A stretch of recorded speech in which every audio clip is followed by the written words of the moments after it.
na imposible at napakahirap pong paniwalaan ng mga bagay na di pangkaraniwan. Napakahalaga rin pong ating matutunan at maunawaan kung paano tayo mamumuhay ng tama. So our topic for tonight, simpleng-simple lamang po. At ito po ang title for this Friday Revival. Wisely go through life triumphant. So, wisely go through life triumphant. So, mapapansin po natin sa titulo pa lamang, meron na pong labanan. At ang buhay po ay hindi pakikipagsapalaran, ang buhay po ay pakikipaglaban. Amen po ba? Yan, teksto po natin ay nasa Deuteronomy 28 verse 2. It's about the blessings. Amen po ba? So, kailangang tayong matalino para makapagpatuloy tayo sa buhay na matagumpay. And all these blessings shall come on thee, and overtake thee, if thou shalt hearken unto the voice of the Lord thy God. So, mapapansin po natin, yung mga pagpapala ay darating sa bawat isa. Sa sinuman, tiyak na darating sa buhay ng bawat isa na nagtitiwala sa Diyos. Kaya bago mo pa maunawaan, ikaw ay pinagpala na. Kaya kailangan maunawaan mo on how to manage your blessings. Amen po ba? Huwag ka na maghanap ng pagpapala dahil ikaw ay pinagpala na. Nasa iyo at kasama mo yung pagpapala sa araw-araw. Kaya hindi matagpuan ng maraming tao dahil hinahanap nila yung iyong pagpapala ay kasama mo araw-araw. How to manage those blessings and how to be excellent steward of those blessings. Ako alam ko ang pagpapala ko kaya ako'y laging maligaya. At yung pagpapalang yon ang hindi pwedeng hadlangan ng mga pagsubok. Kapag naunawaan mo na ikaw ay pinagpala at yung pagpapala ay nasa iyo na, hindi ka makikipagsapalaran sa buhay. Amen po ba? Kaya first, know how to manage and be a steward of those blessings. And then, ang pangalawa po, kapag natuklasan mo ngayong gabi at tiyak na matutuklasan mo, avoid acidity, frigidity. And then, ang pangatlo po ay yun pong timidity.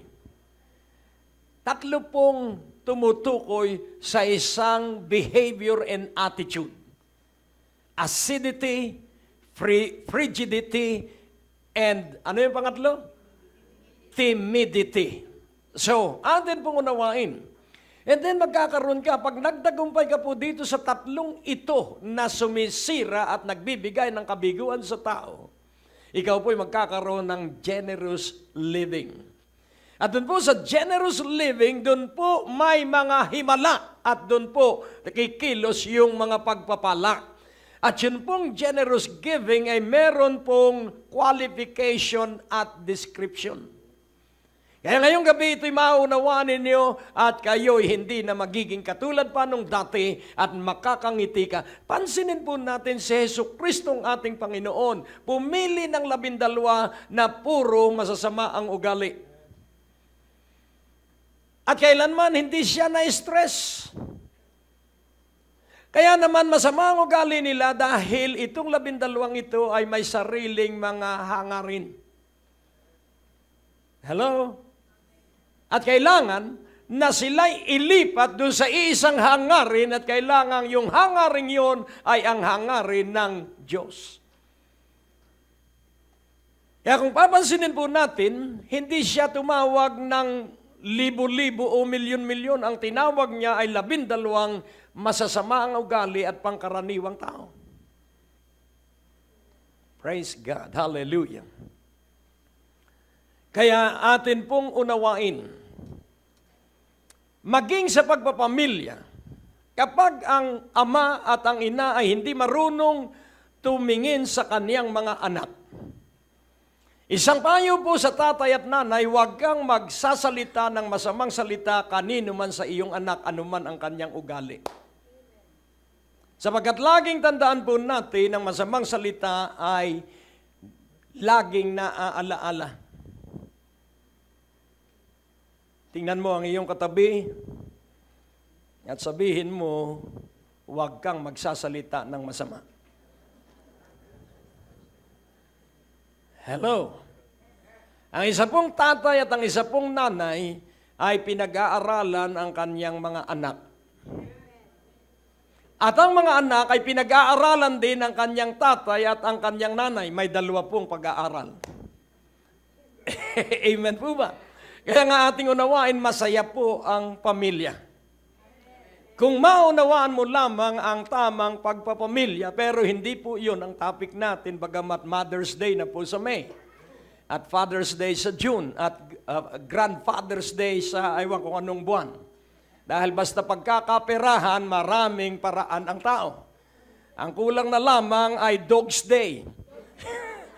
Basta pagkakaperahan, ang tao ay maraming mga pakana. Pero unawain mong mabuti, hindi ka na dapat magpakana pa kung paano ka magkakapera sapagkat nasa iyo na yung tatlong mahalagang pagpapala na kasama mo bago ka pa isilang. So ano itong tatlong kayamanang nasa bawat tao? Hindi po mga Kristiyano lang. Ang unang dapat mong maunawaan, ito, bulungan tayo. Ilan bang taon ang gusto mong ikaw ay mabubuhay? 97. Purihin ang Panginoon. Mabuhay ka ng 97. Amen? O, purihin ang Panginoon. Dahil merong hindi alam kung hanggang kailan sila mabubuhay sapagkat wala naman talagang nakakaalam. Pero pwede kang mangarap kung hanggang kailan. At kapag ikay nangarap, baka pagbigyan ka ng Diyos sa 97. Amen? O sa 107. Hindi natin alam. Pero yung iba ay natatakot, huwag kang matatakot sa hinaharap sapagkat pag naruroon ka na, ito ay iyong mai-enjoy. Pag wala ka pa, talagang matatakot ka, pero paniwalaan mo na ang bawat pangarap ay mula sa Diyos. So, kaya tinanong ko sa inyo, ikaw ba ay may pangarap, gaano bang taon ka mabubuhay? So, ang una pong kayamanang meron tayong lahat ay time. Hello? Amen? Lahat tayo ay may 24 oras araw-araw.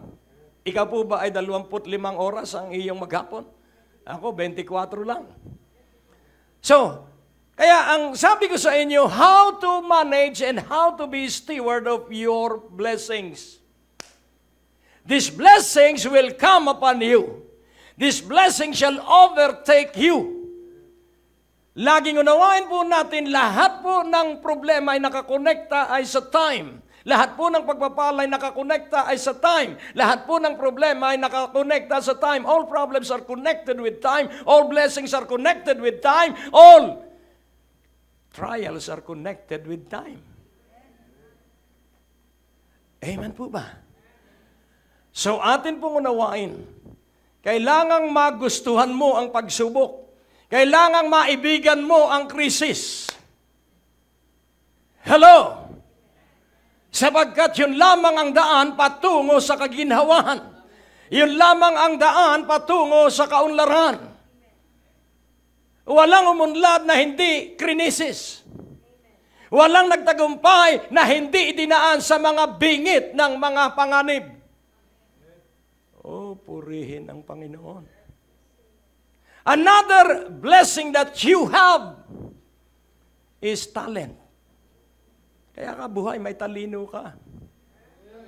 Yung 100 piso ay kapag luluto ka ng masarap na hapunan. That is talent. Amen po ba? So, marunong ka at mahusay ka, you are resourceful. Hindi ka tumitingin sa kawalan, sapagkat yung meron ka, yun ang simulan na gagawin sa iyo ng Diyos na himala. So do not look on things na wala sa iyo. Ang sabi ng Panginoon kay Moses, ano ang nasa iyong kamay? Tungkod po, iunat mo. At iniunat niya at ano nangyari? Nahati yung dagat. Kung ano man ang nasa iyong kamay, you have talents. Alam niyo ba ang talent? Talento. Bright ideas. Amen po ba? So, mag-usap tayo ng masinsinan at personal. Alam mo ba yung talento mo? So, wag na muna yung talento. Ano yung gusto mong gawin na ikay masayang-masaya? At doon mo matutuklasan ang talento mo. Hello? Things that you do happily, na hindi mo napapansin maghapon na pala. Mahirap po yung tamad dahil mabagal ang maghapon. Pero kapag ikaw po'y may ginagawa, ang maghapon po'y napakabilis. So ano yung kinaliligaya mong gawin? Reading the Bible? May pera ba sa Biblia?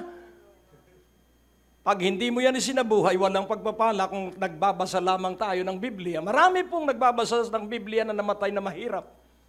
Si Satanas ay nagbabasa rin ng Biblia at siya ay laging galit sa Diyos.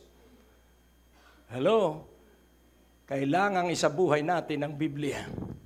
Maganda ang Biblia, lahat ng suliranin ay may kalutasan na nasa Biblia, lahat ng pagpapalang kailangan natin nasa Biblia, pero kung hindi natin isasabuhay ang salita ng Diyos, yung pagpapalang yo'y mananatiling nasa Biblia.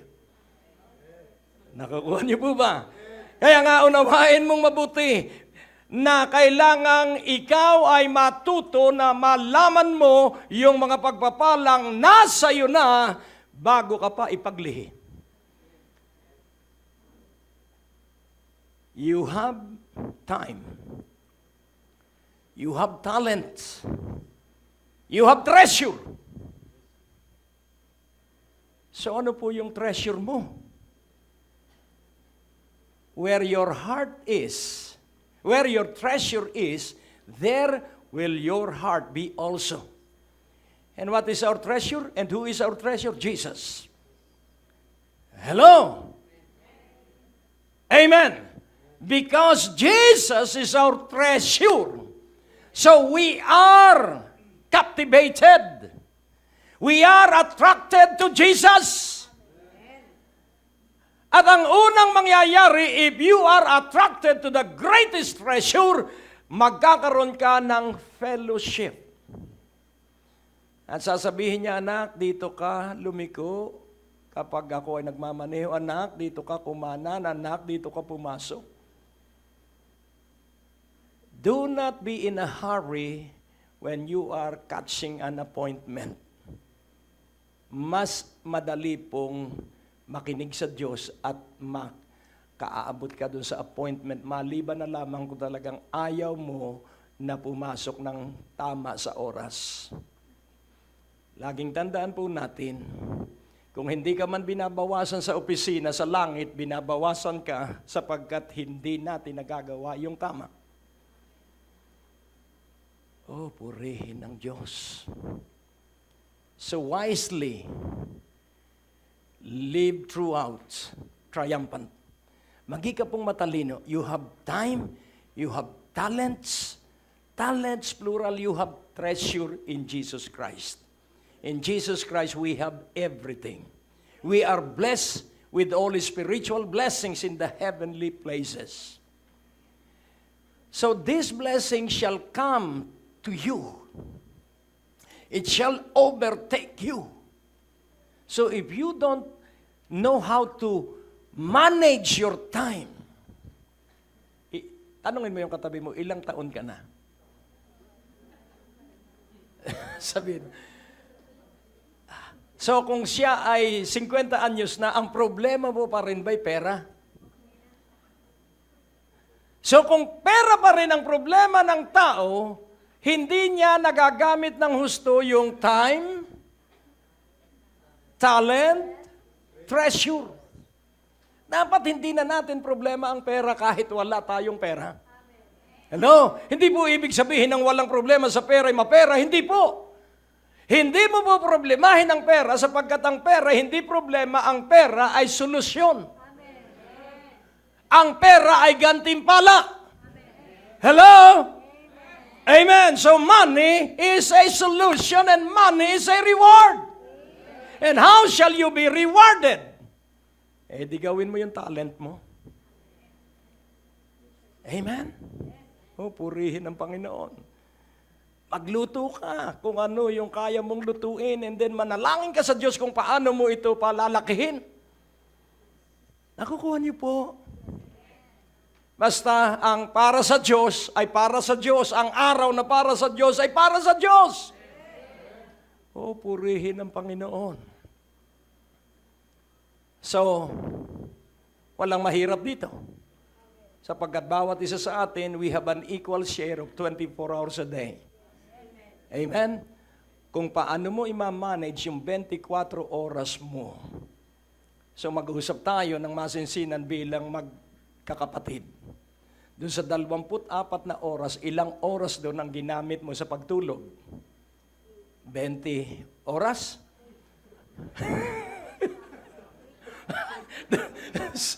Doon sa 24 oras, ilan ang ginamit mo sa pagkain at pagmimerienda?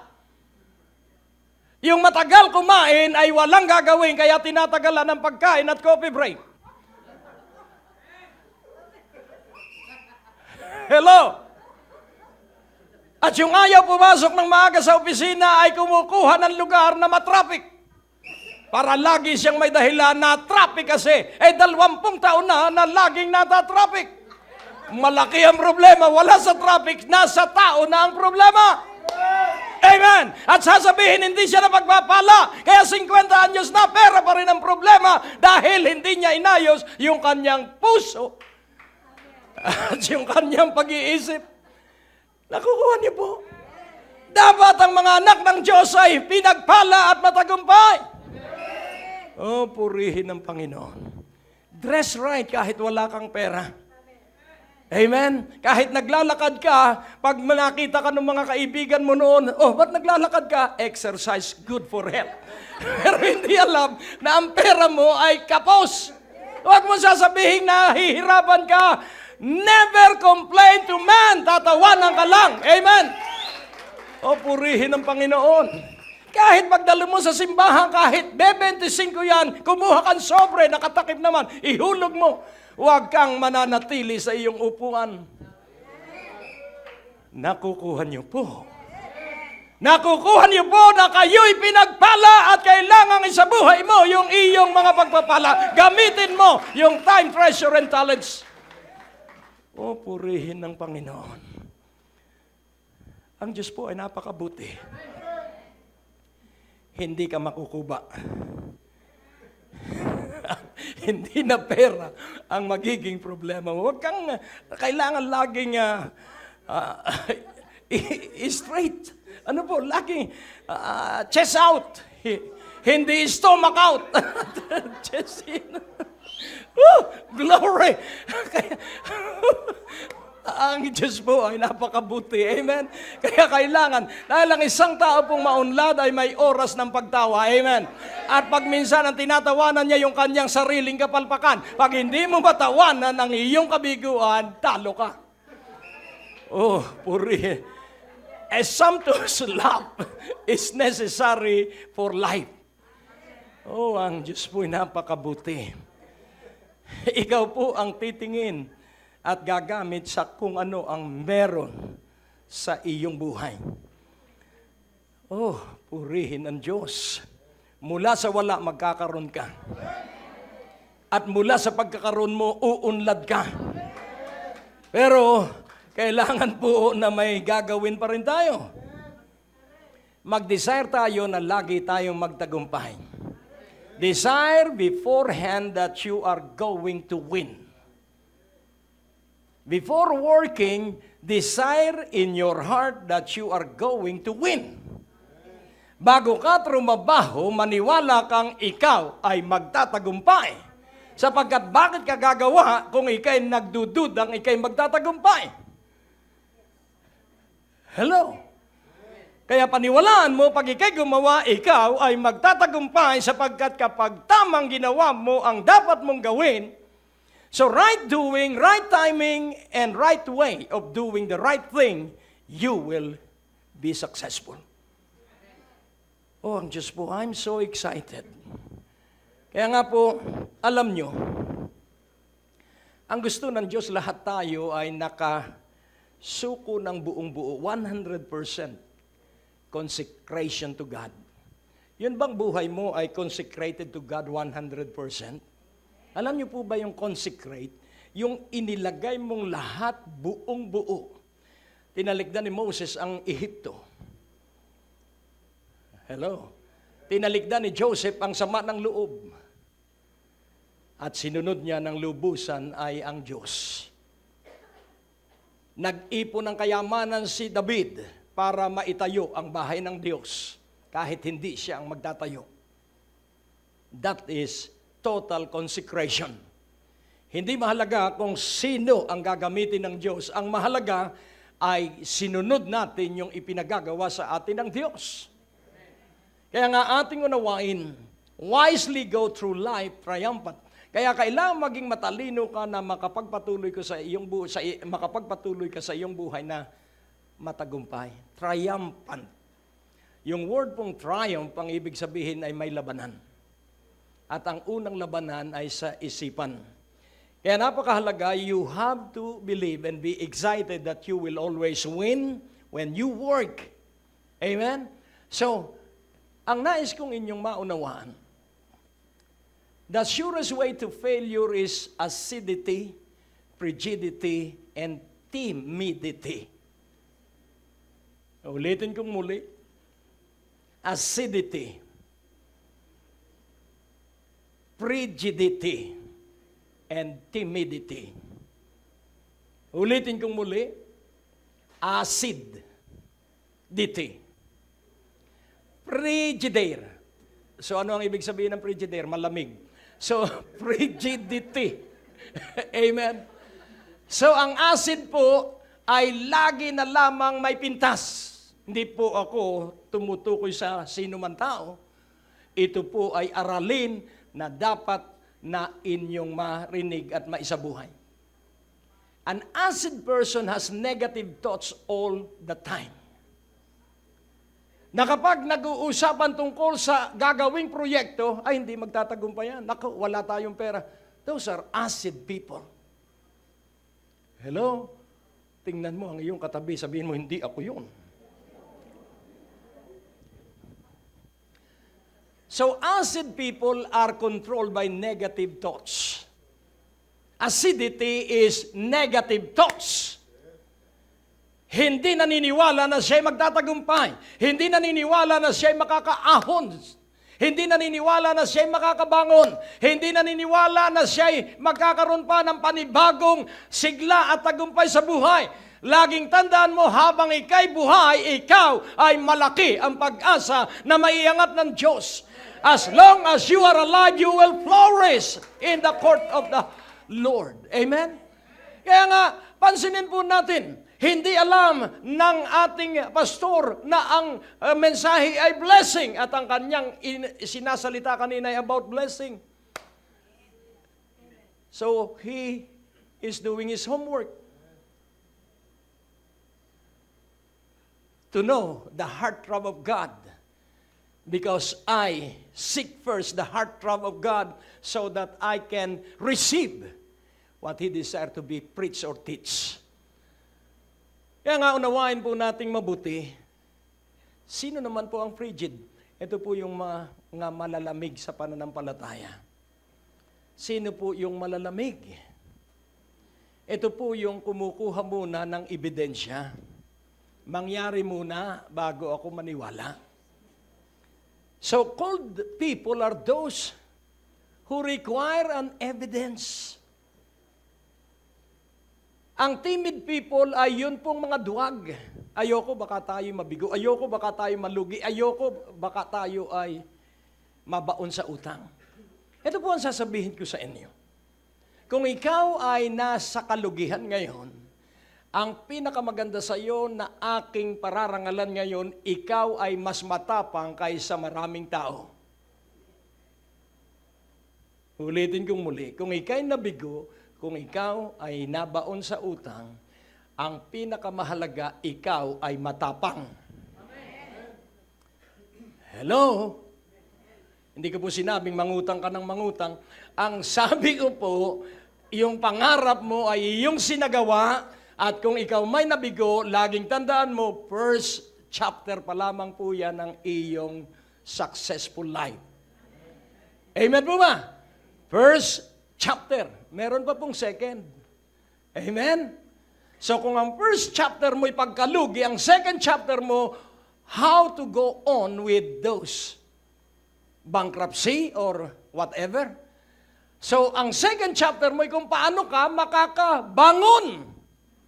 Remember this, you have the time, you have the talent, you have the treasure, makakaahon ka. Amen po ba? Kaya nga kailangang matuto tayo ng ating pagbangon at ang ating pag-ahon, hallelujah, ay hindi sa paglapit sa tao. Sa Lamentations 3:49, ito ang gagawin natin na aking ginagawa. Na ginagawa rin ni Jeremias. Marami kang problema, mine eye trickleth down and ceaseth not without any intermission. So ang mga luha ay aking iniluha sa Panginoon at hindi ako humihinto sa pagluha sapagkat ibig kong mapuna ng Diyos na ako ay nagtitiwala sa Kanya. Hallelujah! Ang aking mga mata ay tuloy-tuloy sa pagluha at hindi ako humihinto sa pagluha sapagkat nalalaman ko na ang Diyos ko ay tutulong sa akin. Oh, hallelujah! Kaya nga unawain mong mabuti, you will flourish even in old age. Ikaw po ay magbubloom kahit sa katandaan. Dahil pangako po ng Diyos yan. Amen po ba? Mula sa kabiguan patungo sa tagumpay. Mula sa sakit patungo sa kagalingan at kalusugan. Mula sa kabiguan patungo sa tagumpay. Mula sa kahirapan patungo sa kayamanan. Amen? Mula sa kirot patungo sa pagngiti. Nakukuha niyo po? Kaya nga unawain nating mabuti kung ano man ang kalagayan mo, sabihin mo, first chapter pa lang ito. So you are the writer of your life. Amen po ba? You are the director of your own life. And you are the artist of your own life. Ikaw rin ang artista dun sa iyong buhay. Ikaw rin ang director. Nakukuha niyo po? Yan lamang ang kasaysayan na ikaw lahat ang gagawa, papatnubayan ka ng banal na Espiritu. Ito, tatanungin ko po kayo. Kapag ikaw ba ay gutom, ang banal na Espiritu ba ang lalapit sa iyo at sasabihin mo, ito ang burger, ito ang juice? Hindi po eh. Ang banal na Espiritu ang magpapatnubay kung ano ang iyong mabuting pagkain sa sandaling ikay gutom. At ang banal na Espiritu rin ang magsisiwalat. Amen po ba? Kung nasan yung iyong kakainin. Nakukuha niyo po? Kayo ba'y nabubuhay na nakikipag-usap sa banal na Espiritu? Kayo ba'y namumuhay na talagang may fellowship sa Panginoong Jesus? Laging tatandaan po natin, talagang mahirap po ang buhay nila.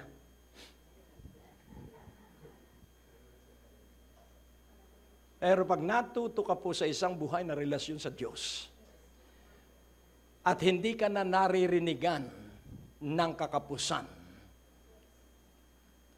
Hanggat naririnig kang kapos, hindi bali kung sa akin mo ikukwento yan dahil ako'y pastor. Pero wag sa kaibigan mo, wag sa magulang mo, wag sa mga kapatid mo, wag kung kani-kanino man. Pwede kay pastor. Pero pipiliin mo rin ng pastor dahil merong pastor na chismoso at chismosa. Hello? Baka mamaya marinig mo sa sermon yung pangalan mo. Kaya nga ating unawaing mabuti. Kailangang makinig ka sa tinig ng Diyos sa araw-araw. Amen? Kailangan buhay ang iyong relasyon sa buhay na Diyos. So how shall you destroy and dissolve acidity in your life? Because acidity, frigidity, and timidity is the surest way to failure. So how shall you dissolve? How shall you remove acidity, frigidity, and timidity? What is the best way? That is, faith is the best way. Faith. So renew your mind. Amen? So, 13, Biyernes.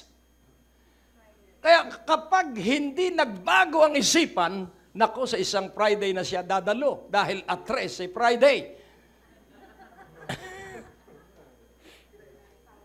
So, pansinin po natin, ang ating broadcast ay sa IBC 13.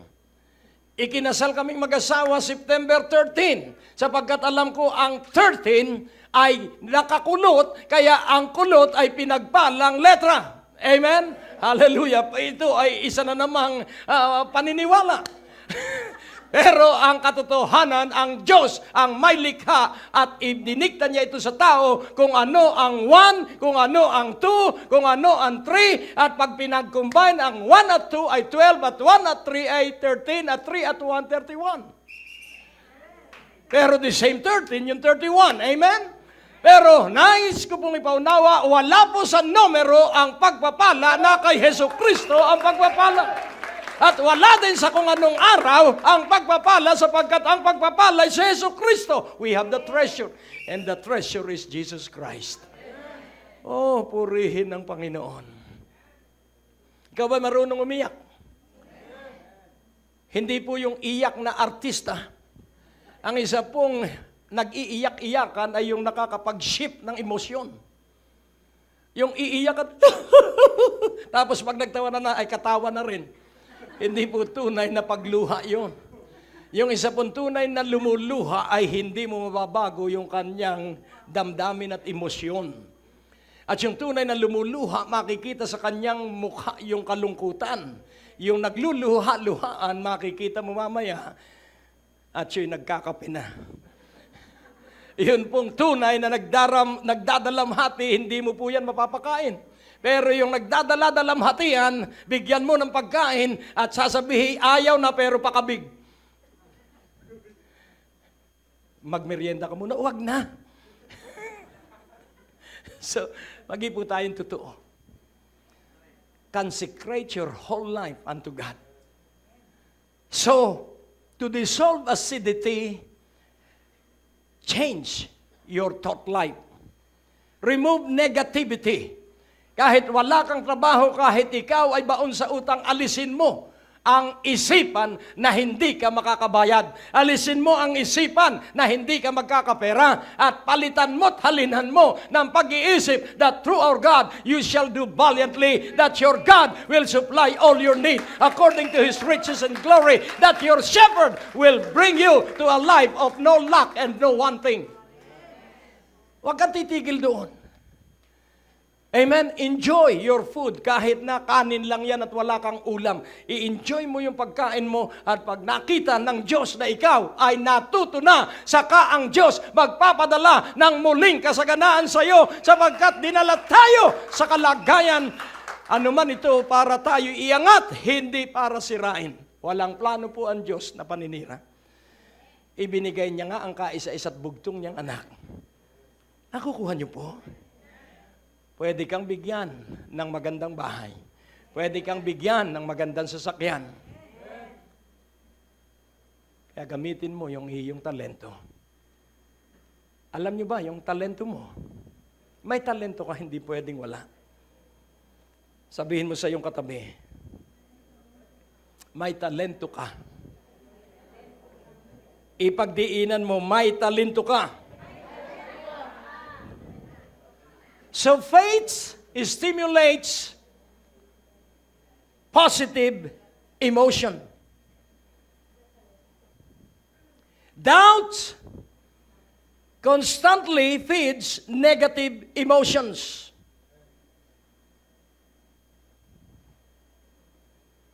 Skepticism drains the spirit. And then unbelief makes us drowsy. And then, stimulate positive ideas. Pasiglahin mo ang iyong isipan sa pamamagitan ng mga positibong pag-iisip. Alam mo, sabihin mo ng iyong mga anak ang pinagpalang mga anak sa ibabaw ng lupa. Sabihin mo na yung bahay mo ang pinagpalang bahay sa lahat ng bahay sa ibabaw ng lupa. Amen po ba? That is positive. Amen? Kaya nga, araw-araw pumapasok ako sa kwarto at wini-welcome ko yung sabi ng Biblia that your rooms will be filled with wealth. Nasa Biblia po ba yun? O ilan ang may alam? Psalms 112, 1-3. Kapag ikay nagtitiwala sa Diyos, ang mga kwarto mo ay pupunuin niya ng kayamanan. Proverbs 24, 3 and 4. So you have to speak the word, and the word will not return void unto God. The word will not return empty. Nakukuha niyo po, use the word, speak the word, because everything that were created, everything that are visible are created from nothing. By speaking the word, God created nothing by speaking the word. From nothing, He spoke the word. Nakukuha niyo po. Kaya nga, alam mo, hindi po ito kathang isip. Sabihin mo sa iyong source of income. Sabihin mo sa source of income mo ang salita ng Diyos.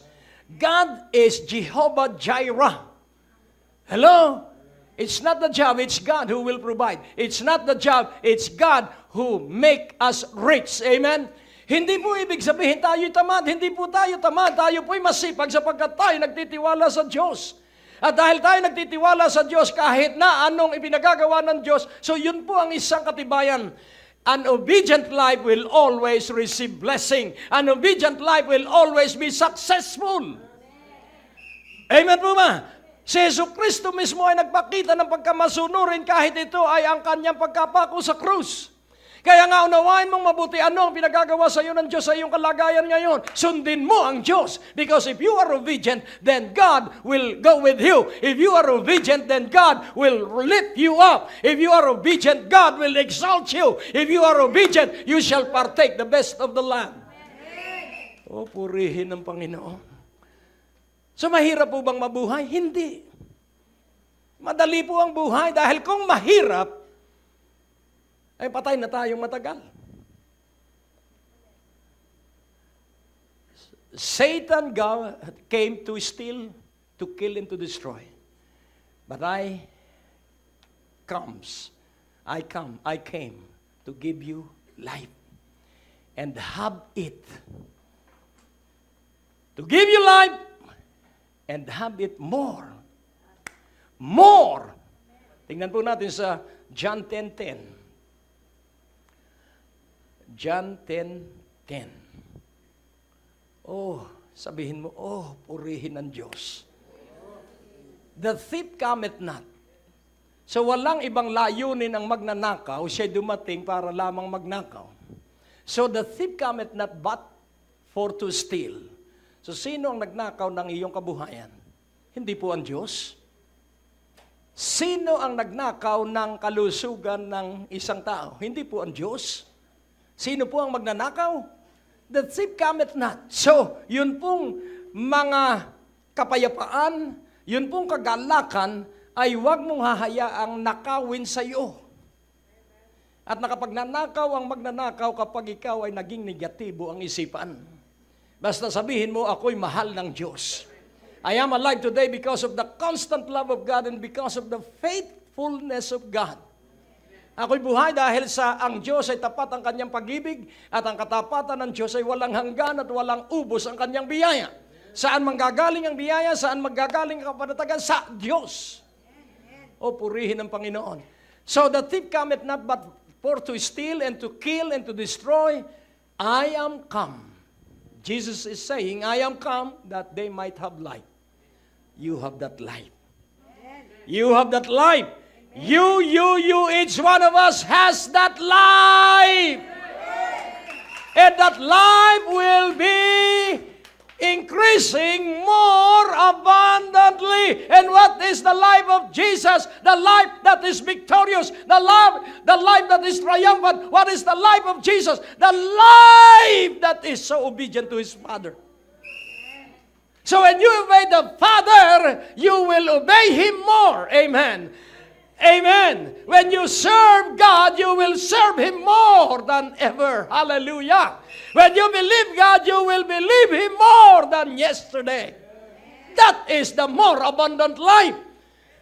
Oh, purihin ang Panginoon. So ano ang dapat umunlad sa atin? Huwag munang pera. Dahil maraming nakakalimot sa Diyos pag sa pera agad umunlad. Kailangan umunlad muna sa atin, ano yung fruit of the Spirit? The fruit of the Spirit is love. Pag nakakalimutan ko yun, one way to memorize the verses or whatever, sing it. The fruit of the Spirit is love, joy, peace, long-suffering, gentleness, goodness, faith, meekness, temperance, love. Against such, there is no law. So, the abundant life is this, love. Be generous in giving life, love. Amen? Joy. Be generous in giving joy. Because when a person that is dying is restored to health because he is overjoyed by what you share, baka pamanahan ka pa niya. Walang makapaniwala. Yan ang problema sa marami, hindi naniniwala. So, remember this, that the fruit of the Holy Spirit is love. So, the life of Jesus is life of love. The life of Jesus is life of joy. Joy has no stimulant. Kahit sa pagsubok, kahit sa kabiguan, may kagalakan tayo. Sapagkat hindi tayo nakatingin sa pansamantala, nakatingin tayo after the rain, after the earthquakes, after the war. Nakatingin tayo ay doon sa mangyayari after doon sa mga pagsubok na ating dinaraanan. Yun po ang joy. Nakatingin tayo lagi ay sa positibo, nakatingin tayo lagi ay sa magandang gagawin ng Diyos sa bawat mga pagsubok na ating dinaraanan. Oh, purihin ng Panginoon. So, napakahalaga po, be a good manager and a good steward of your time, treasure and talent, talent and treasure, and then be obedient. Amen? Alisin mo ang acidity. Ang pangsira po sa timidity ay boldness. Boldness, katapangan. Kailangang matapang kang manindigan. Amen? Kapag sinabi ng mga taong hindi ka magtatagumpay, mabibigo ka, malulugi ka, at nalaman mo na ipinagagawa ng Diyos, gawin mo ng may katapangan sapagkat sasamahan ka ng Diyos sa Kanyang iniutos at puprovisionan ka ng Diyos sa Kanyang iniutos na iyong sinusunod na gawin. That is one way to destroy timidity. Amen? And another way to destroy coldness ay paniwalaan mo na ang salita ng Diyos ay mangyayari at ang mga pagpapala ay darating sa iyong buhay. Kaya nga po, wisely, live throughout triumphant. Mabuhay ka sa buo mong buhay na matagumpay sapagkat nasa iyo ang presensya ng Panginoon. Jesus is interceding for us. The Holy Spirit is interceding for us. We have two great intercessors. Kaya sa bawat pagsubok, tandaan mo ito, na idalangin na kita, sabi ng Panginoon, mapagtatagumpayan mo yan. Amen po ba? Hallelujah! Kaya ngayon pong sandaling ito, tumayo ka, at sabihin mo, Panginoon ko, sige po, tumayo ka. Hindi na ako matatakot sa anumang pagsubok. Sabihin mo, Panginoon, ngayong sandaling ito, Tatayuan ko ang katotohanang ako'y higit pa sa mananagumpay. Hallelujah! Tinatayuan ko ang katotohanan kay Hesus Kristo, magagawa ko ang lahat ng bagay. Walang imposible sa akin mula ngayong gabi dahil kay Hesus Kristong nasa akin. So declare continually until you receive what the promise of God is. Ano ba ang iyong kailangan sa buhay? May kinatatakutan ka bang tao? Sabihin mo, no weapon that is formed against you shall prosper. Amen? Ikaw ba ay walang-walang pera? Sabihin mo, for my God shall supply all my need. Ikaw ba ay parang mahihimatay na sa kirot sa iyong katawan? Sabihin mo, huwag kang titigil hanggat hindi umaalis ang kirot. By His stripes, I was healed. By His stripes, I was healed. I was healed, I was healed, I was healed. Amen. At alam mo, tandaan mong lagi, labanan pong lagi. Kaya huwag kang titigil, nasa iyo na yun, kaya iyong ipaglaban yung sa iyo. Ito po ang sasabihin ko sa inyo. Kung ikaw po ba ay may magandang cellphone at may lumapit sa iyo at inagaw sa iyo, sasabihin mo, praise the Lord, sige, sa iyo na yan. Palagay ko po, ikay makikipaghabulan. Ipaglalaban mo yung iyo. Amen? Hallelujah! Kaya nais kong ipaunawa, you have all the blessing because the Word of God is so clear that you are blessed with all spiritual blessings in the heavenly places. That your blessing is exceedingly great than you can think of. Ikaw ang pinaka-espesyal sa paningin ng Diyos. Kahit na ikaw ay bago-bago ng pagtatapat sa Kanya, hindi pa rin nagbabago ang pagtingin sa iyo ng Diyos. Hindi ka itatakwil kailanman sapagkat ikaw ay nakaukit ang pangalan sa Kanyang palad. Ikaw ay espesyal sa Kanya. Kaya espesyal din ang iyong pagsubok dahil espesyal ang iyong pagpapala. Huwag mong kalilimutan si Joseph ay idinaan sa matitinding pagsubok dahil napakalaki ng pagdadalhan sa kanya ng Panginoon. Si Nebukadnezar na hari ng Babylonia ay ginawang baliw ng Diyos ng 7 taon. At nung kilalanin niya ang Diyos, saka siya ibinalik sa katinuan at saka ibinalik sa kanya ang kaharian. Yung lahat ng nawala sa iyo, ibabalik ng Diyos kung babalik ka sa katinuan. Amen? At ano ang katinuan? Nakilalanin mo that God is in control of your life. That God is the planner of your life. Amen? That God will always be victorious. Babalik na naman tayo sa sermon. Next Friday na, hahaba uli. Basta laging tandaan mo, nasa panig mo ang Diyos. Kaya nga, laging paulit-ulit kong amplified version ng Hebrews 13:5 and 6. Ito lang po ang aking araw-araw na idinideklara. God Himself has said, I will never in any way fail you, nor give you up, nor leave you without support. I will not in any degree leave you helpless.